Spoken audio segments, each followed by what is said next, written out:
Hi everyone.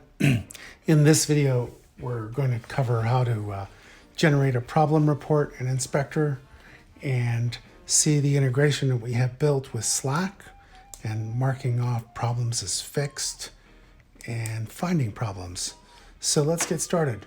So once you have an analysis at the dashboard level here, you'll have a button that shows up the number of problems, and what it does is basically bring up a problem report like this and clearly describing and summarizing the problems by database, by area, and then it tells you what the problem is. So for example, in this example here, we have a button that's at this location on this layout, and the script referencing that button is missing. So 816.210, if we go look at that layout, which I have here, and 816.210, the object is actually here on the gray area of the layout. If we double click on it, we'll see here that the script is indeed missing, and if we choose to fix it, we could fix it here.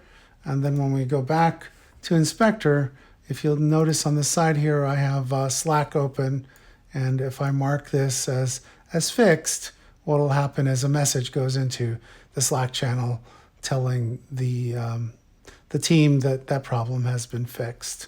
So we have integration with Slack. We can generate a problem report as a PDF, and the problem report actually comprises us of problems that are problems for items, and it also gathers problems that are existing in calculations and generates it as one report. The other thing that's nice about Inspector is this dashboard that we have here. And let me show you another version of Inspector that documented Inspector.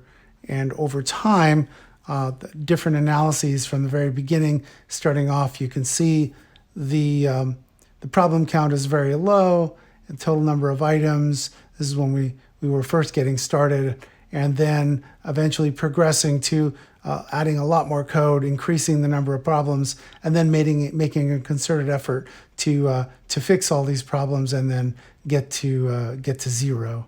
So this dashboard is really great and shows off some of the new features of Inspector.